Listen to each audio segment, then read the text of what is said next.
for both of you guys, curious about Josh Kainoh, what you guys liked about him, how you see him fitting in, what you see his readiness to play right away. And Brad will have a quick second question as well. Ryan, why don't you go first there?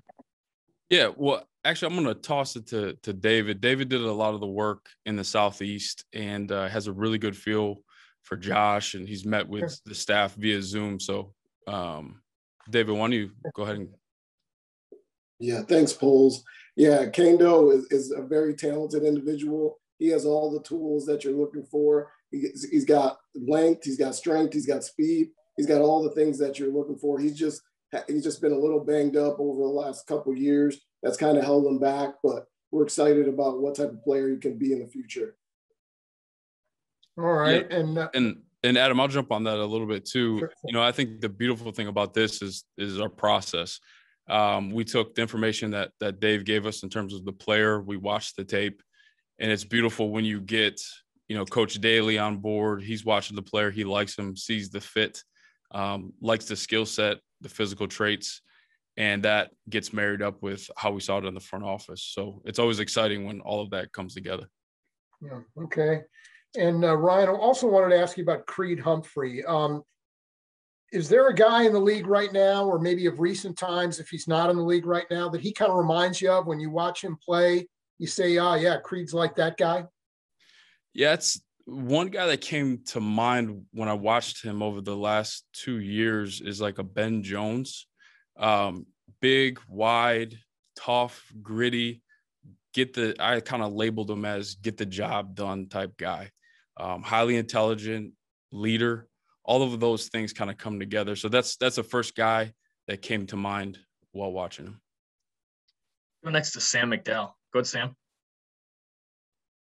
Hey, Ryan.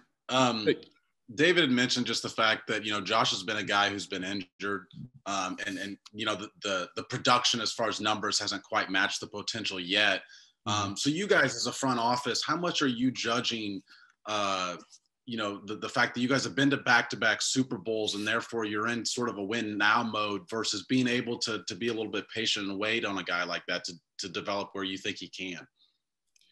Yeah, that's definitely a part of it. I think anytime you get to the mid rounds, you're looking for traits, right? That length, the explosion. And as I mentioned with Coach Daly being such a good coach, when you put that together, you hope that you can get him to reach his ceiling. And that's what we saw with him.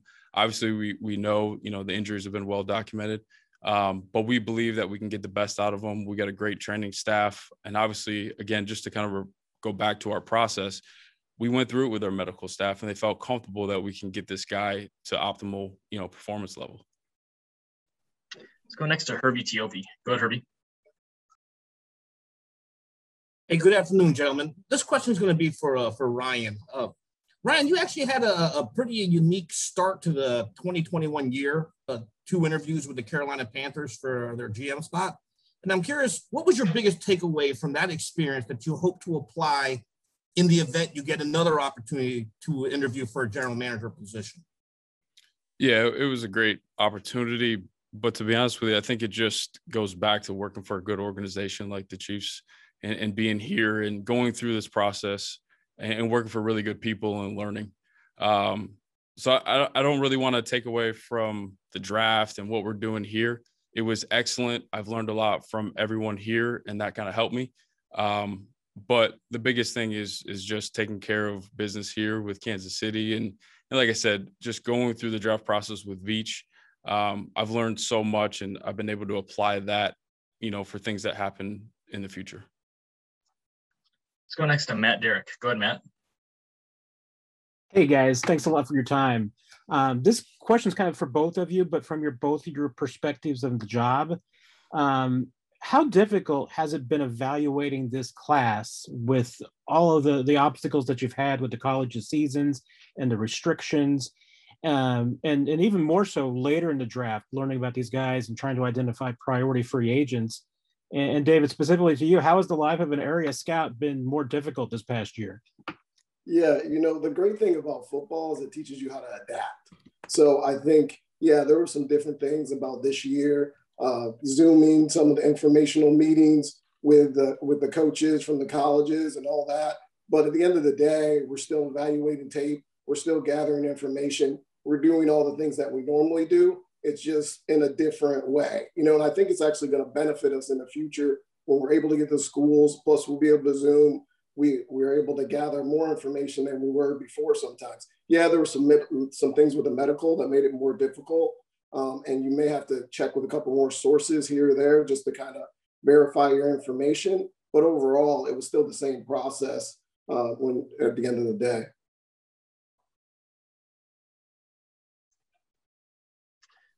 All right, let's go next to Nick Jacobs. Go ahead, Nick.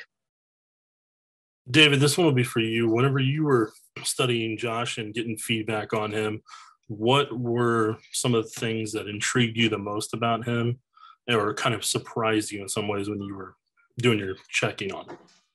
Yeah, when you check in this kid and you talk to the people at Florida State, they love him. Like, he's got a great attitude. He's smart. He works hard. All the intangibles that you want in an individual, he has those. So that gets you excited, first of all, when the team loves him, when the coaches love him, the staff, everybody over there does, then you know you're getting a good individual. And then to watch the tape and to see the flashes, he shows you some things as a defensive end that you like to see. He has the get off, he'll flash you with power with a long arm. There's some things that he does that he can do that you see will translate to our level. I think that's what got us excited about him as a player.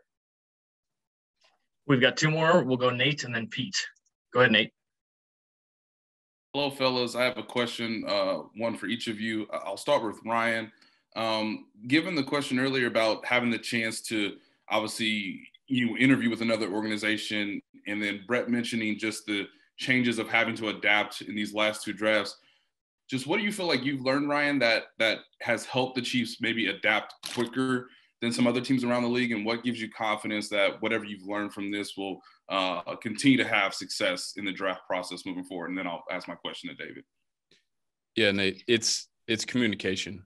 It's communication. It's being on the same page with the coaching staff. I truly believe when your coaching staff and your personnel are walking together and making decisions together, they can have in-depth discussions and identify exactly what they want, not only for a position group, but for the culture that Coach Reed wants.